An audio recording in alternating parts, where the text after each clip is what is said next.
Welcome to Mershman Seeds Cup of Joe. On this episode, Joe Sinclair from Quality Ag Services gives us his industry-leading perspective on just-in-time deliveries and why enhancing your relationship with your supplier is essential to being on the right side of market volatility. Hear what Joe says about the advantages of being on the Enlist train. Send us your photos and tell us your story showcasing the Mershman Seeds brand for a chance to be featured on our social media or even in our 2022 product guide. Hi, this is Joe Mershman. Welcome to Mershman Seeds Cup of Joe, Season 3, Episode number 32. Today we have Ben and Tommy and a special guest, Joe Sinclair. And today we're going to focus on some of the things that Joe brings to the table. We've had him on in the past, and backed by popular demand, Joe.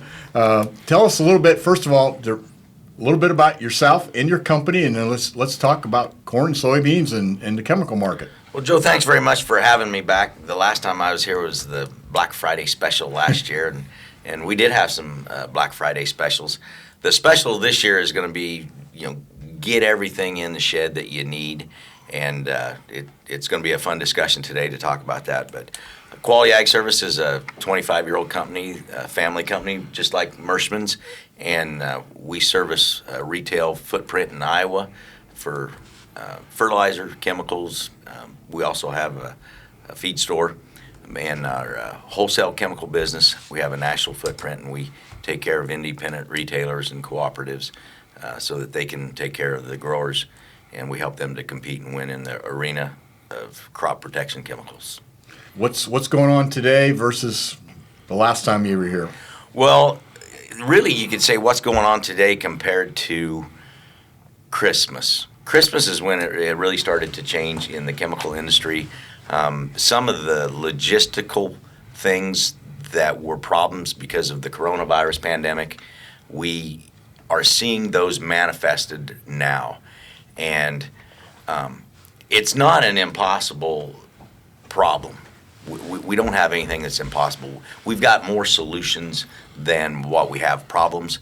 But kind of like when you guys are running low on a popular seed variety, there's something that you can switch to, yep. and you'll be able to get the crop planted. May not be the first choice. And we're seeing that now all throughout not just the ag sector, but, you look at the inputs.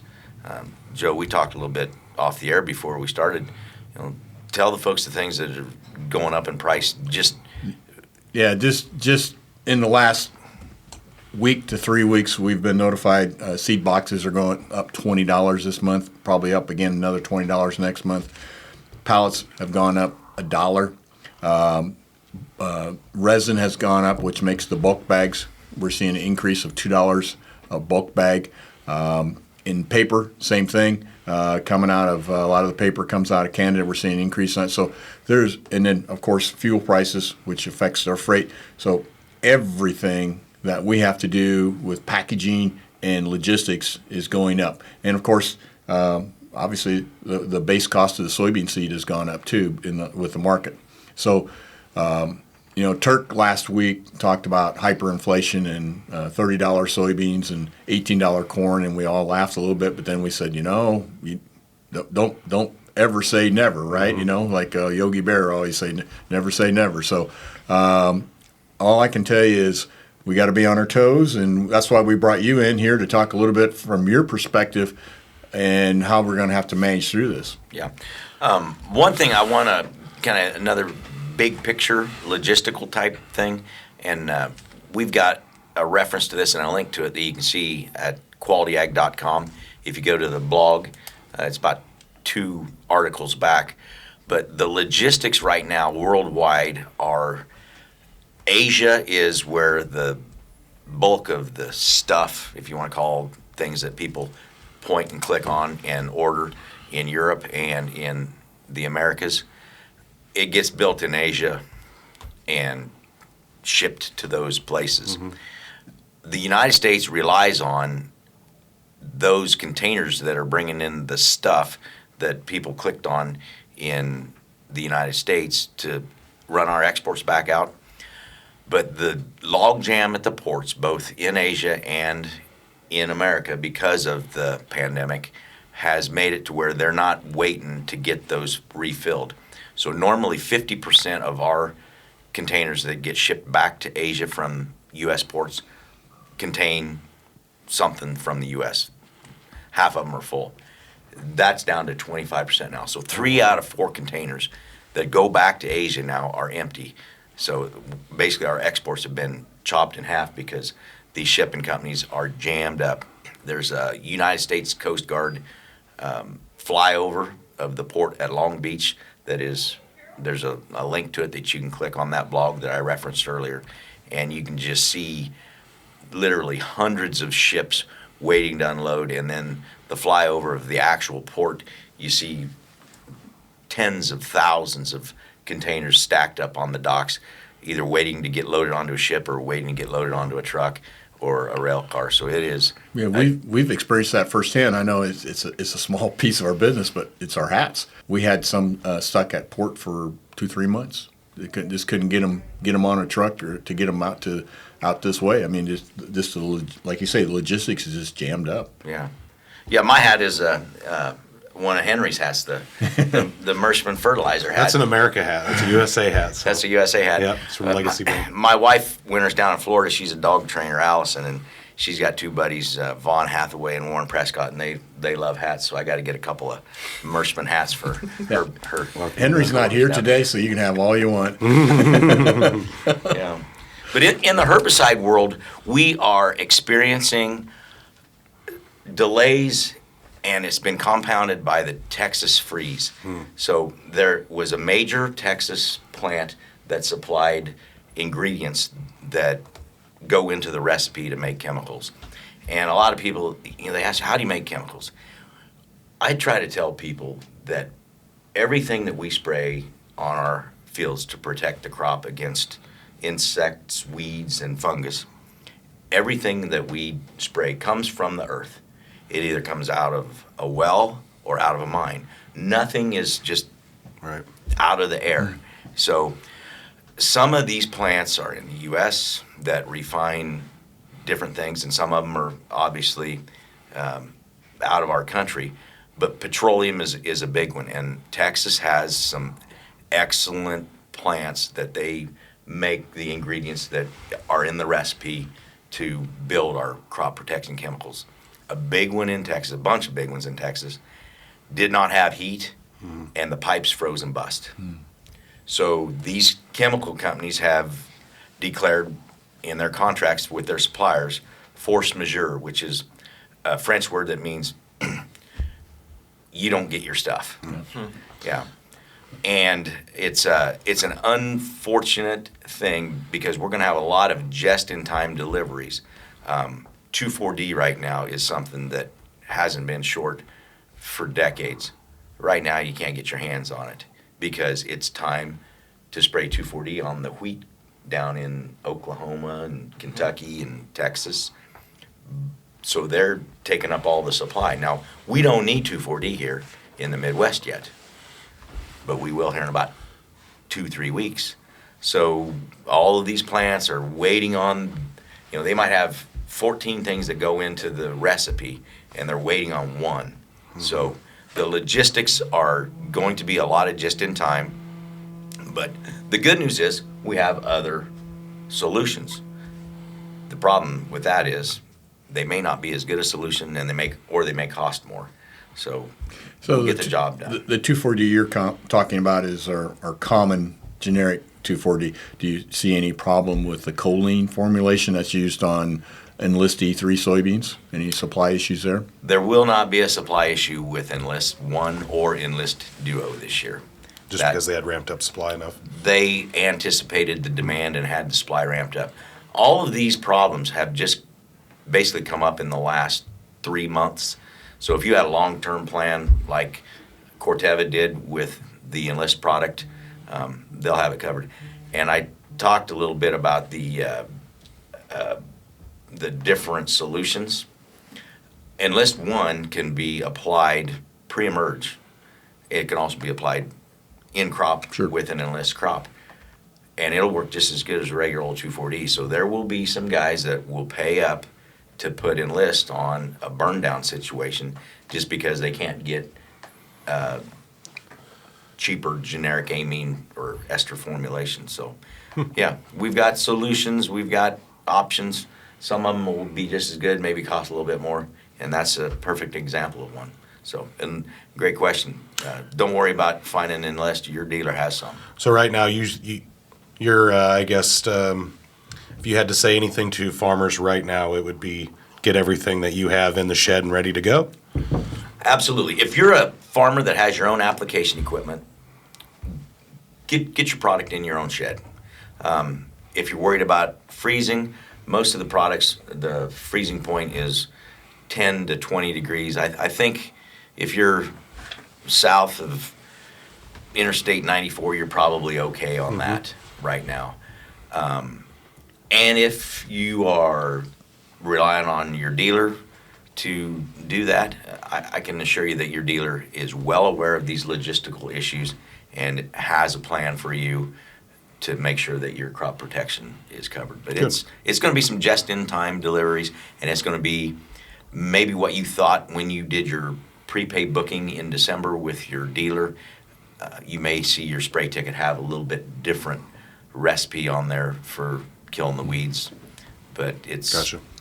Well, Joe, there is some good news. The good news is at Mershman Seeds, we don't have a shortage of soybean seed, and we can get it delivered to you. So there is at least one company that's managing their supply and their ability to ship in good shape. So it's not all bad news. Well, I'd say that it's the Enlist winning train. There you go. Yeah.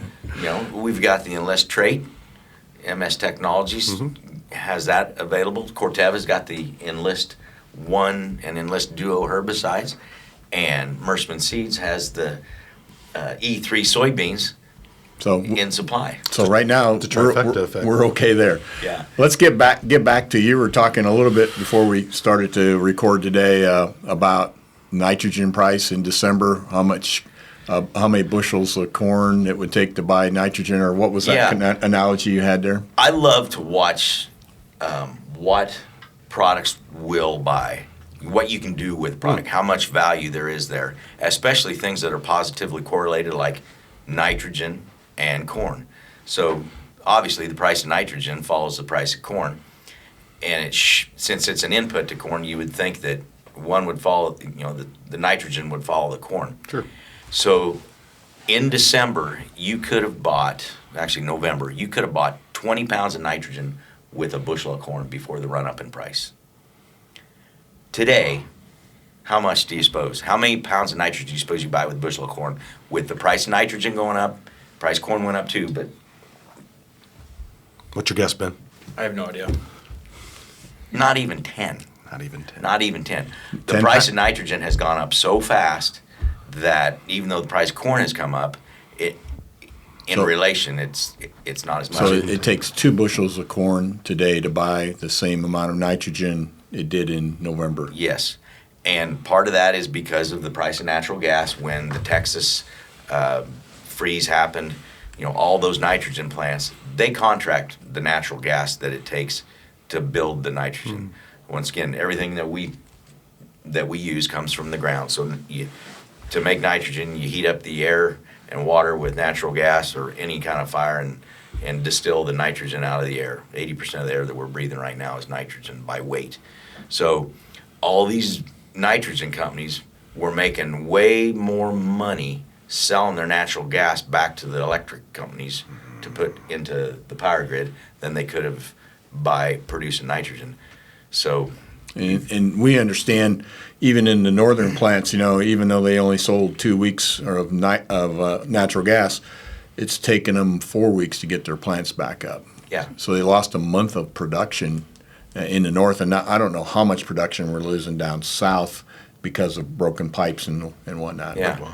But you take a month of nitrogen production, even though we have a lot of production in the system. What Henry has told me, my brother, is it's affecting nitrogen right now too. Yeah, and what folks may not realize that are just tuning into this episode of Cup of Joe, part of the Mershman family of companies includes a wonderful fertilizer wholesale company. They've got barge terminals on the Mississippi River, and it is very much in tune with what it takes to make the world work. A lot of people, they think you go to the grocery store and get your groceries, and you go to the gas station and you get your gasoline, but the equation is quite large on how to get those groceries to the store and the gasoline to the pump.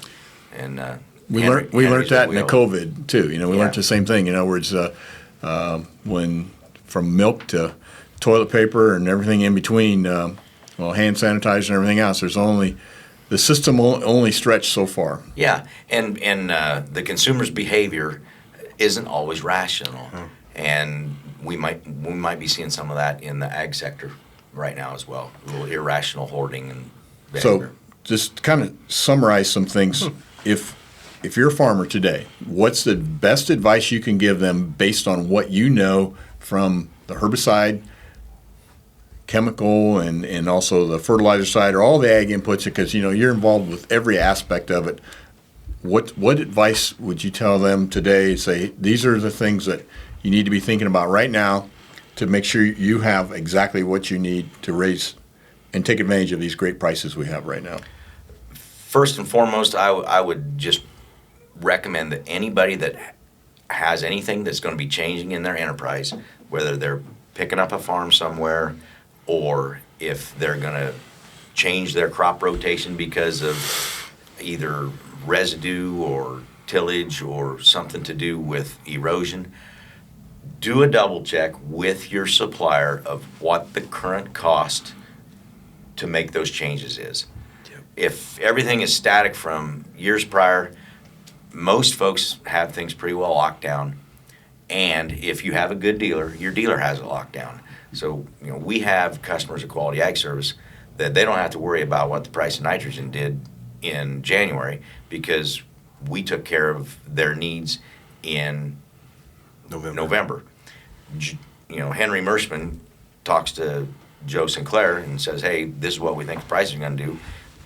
How much do you need to cover your customers? So those conversations between the dealer and the wholesaler happened last winter, so you're okay there. But if you're planning on changing something, definitely check with your supplier to make sure that you can make a decision based on, I was thinking about switching from beans to corn because I don't want to go out of compliance on this farm. You might be better off no-tilling soybeans into there because the price of nitrogen went up more than would be economical. So, and if you've got an opportunity to rent a farm that maybe became available, plug those higher input costs into the equation when you submit your bid for the farm. And you got to have the long-term outlook too. Nothing fixes high prices like high prices. That's a quote from Henry Merschman. Nothing fixes high prices like high prices. So they'll come back down. The world has an uncanny ability to overproduce, whether it's food or fertilizer or nylon bags or microphones. That's right. If Joe Sinclair could look in his crystal ball, when do you think that maybe that other shoe might drop as far as heading down into more reasonable prices? Maybe logistics shores up and things get better. I think that the coronavirus pandemic has a lot to do with it. So I think coming out of that this summer, when worldwide we have the Asian population that is building all these things vaccinated, the Europeans are vaccinated, the Americans are vaccinated, and we start doing commerce again. I think that'll be the beginning of going back to a normal trend. Sure. But you still need to remember that we are in a cyclical industry, so things go up, things go down, and you just have to expect that the cycle will continue to repeat itself. My crystal ball, I'm going to say we're going to have corn trading between $4 and $6 for the next 24 months. Soybeans, I'm not like Turk with the hyperinflation. I think there's going to be a lid on soybeans, barring a South American production disaster. $15 is going to be kind of a lid on those beans, but they should trade between $9.50 and $15 for the next couple of years. And just when you think things are so good that they can never be bad, you'll be reminded of things will be so bad that you can't remember when they were ever good. So no, that's very it's a true. cycle. We always preach that here. It never gets as good as what you think, never gets as bad as what you think. That's the reality of our business. And Peter Zion, one of the geopolitical speakers that we've heard this year, he talked about the United States is going to be first to get the vaccine, then Europe and the rest of the world is going to be lagging. And that's the thing that's going to slow this process down. We're going to be opened up for business, wanting stuff, and a lot of the people that produce it for us are not quite ready to go full bore yet. So when we break out of this, I just know there's a lot of people that want to go on vacation. There's a lot of people that want to buy stuff, and then we're going to find out we're not going to have it there. It's not going to be there, and for a little bit because the rest of the world has not been vaccinated. But we can see a big change here locally in the last 2 weeks the COVID numbers are just keep going lower and lower in this county. And the CDC just came out and said once you've been vaccinated, if you're hanging around with other people that are vaccinated or hanging around with folks that you kind of know, I know everybody in West Point, so that pretty much means no mask in West Point. But I guess what I'm saying is we're going to come out of this, and a lot of people said we'd be coming out of it as early as April. Now, that's not what the government's been saying, but I'm just saying outside said, well, we're going to have herd immunity, and we'll have the vulnerable vaccinated, and this thing's going to start, as we head into summer, it's going to ramp up. So that's when people are going to be disappointed when they go in and can't buy what they want to buy. Right. But I can tell you something that people are not going to be disappointed in is producers that get Mershman Enlist E3 soybeans. I'm not kidding. I have been privy to some really nice data and things, and the lineup is bright. The future is bright for Mershman seeds. The best is yet to come. It's pretty darn good right now, but the best is yet to come. Well, that's why you got to get up early every day and work as hard as you can, because then good things happen, and that's what we've been doing since 1956 actually 56 when we first planted our first field of soybeans. But I always tell people, they always ask how business is going, and I say it's going good, but you got to work at it every day. Mm-hmm. You cannot take anything for granted, because we have 5 other companies that want that farmer's business, so we have to work that much harder to differentiate ourselves. So we never forget that, and it's I would imagine that every day they hear that from me. Well, there's 5 other companies that want that farmer's business. What are we going to do to earn it? So, and you've surrounded yourself with a good team. I'm so proud of my team at Quality Ag Service. We're an independent, family-owned company. We've been there for 25 years, and just like the Mershman family, just get great people on the team, and great things happen. That's right. People are the differential in any business. There's no question about it. So, Joe, you got anything else that you'd like to impart some wisdom to us and to help farmers to achieve their goals and higher yields and profits? I would just say, looking forward to this fall. I always like to think a little bit ahead.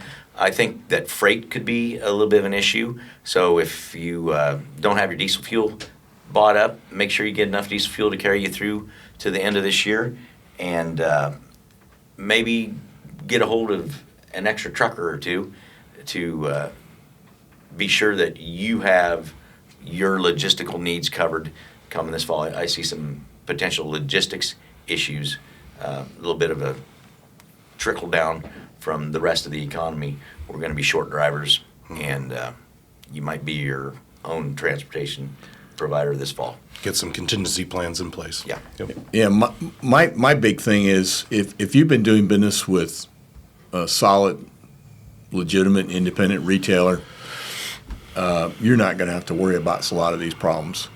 But if you're the guy that's always looking for the lowest price and have no loyalty, I would not like to be in your shoes, because I can tell you when things get tight in our organization, who do we take care of first?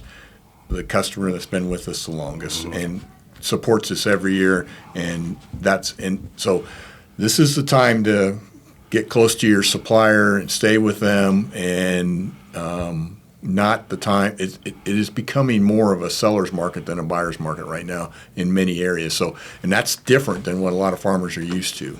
Oh yeah, and the price of nitrogen has doubled in the last 100 days. So, whenever you have the price of something doubling, it's great if you're the guy selling the corn, Right. but if you're the guy buying the nitrogen, the price of phosphorus has gone up 275%. You need phosphorus to grow soybeans also. So it's an equation. You need to partner with a good, reliable source, and that partnership, if it's long-term, you'll have long-term great results. We had a seed grower meeting this week, and 65, 70 people on this Zoom call, and we had lots of questions about fungicides. So I wanted to pass off that question to Joe. What are you seeing with the fungicide market? It's high dollar beans. A lot of people are questioning that. Are you seeing lots of interest in the generic fungicide market? We have seen a ton of interest in the generic fungicide market because fungicides are relatively new you think about atrazine, it's been around forever, it's generic. But if you think about azoxystrobin and propiconazole, they're relatively newcomers to the generic market, so their product life cycle is a lot fresher than some of the herbicides. So yes, generic fungicide use is very high. The products are tight right now, but that's one that I anticipate no problem having just-in-time delivery because we know that the demand is there. We don't need those products for another 60 to 80 days in the Midwest. Now down south, they're going to be needing them in the next 45 days, but it'll be once again, the supply will go to the south and then work its way to the north, and I don't see problems with the supply. So when you're looking at that, do you see one-way mixes, two-way mixes, three-way mixes with the different modes of action that you're working with, or are you seeing? Most of the time, it'll be a two-mode of action, either strobilurin with triazole. There are some new chemistries. You got Preaxor and Revitec and Veltima. BASF has some innovation in fungicides. Syngenta's got a couple that are new as well. But there are multiple modes of action on fungus that are effective. And if there's a hole, so I can give you an example of frog eye leaf spot. Preaxor, great on about everything except the frog eye. So you throw a little propiconazole in there with it. And you turn a 2-mode product into a 3-mode product and get the job done. Cool. Yeah. So soybean fungicide use, I think, will be up. We see a benefit to it. And the UPL's got a couple of great fungicides for soybeans. They'll be promoting Zolera and Fortix. So got to mention those two. Yeah, great. Tommy, you have anything? Other than Joe's advice, just-in-time deliveries, get everything in your shed ASAP. Also wanted to remind our dealers and customers that the March 15th discount is going to be coming up next week. And the planters and hydrists are out there rolling, so keep an eye out for tractors and be mindful of the farmers getting to the field. Yeah, March 15th is our last cash discount for the year, so still time to save and still take advantage of our price right now. Absolutely. So, the only thing I have is that I don't really well, I have a corny joke, but it's and it has to deal with St. Patrick's Day. We're still in that mode yet. It's really not a corny joke, but it's kind of words of wisdom. How are a good friend and a 4-leaf clover similar? They're hard to find. No, I'm just kidding. They're exactly right. Tom, you got it right. Oh. They're extremely hard to find. Oh. So remember that. If you have a good friend and 4-leaf clover, they're both extremely hard to find and very valuable. So that's why I want to say to Joe, he's one of our good friends, and he always helps us through some of the problems that we have. We can always rely on him, and we appreciate you coming in today and sharing some of your knowledge. And we hope you have a safe spring and you and your family stay healthy. And we'll definitely invite you back again. Thanks very much, Joe, and great to be here, and want to wish everyone happy St. Patrick's Day, too. That's coming right up around the corner. All right. Thank you. See you next week.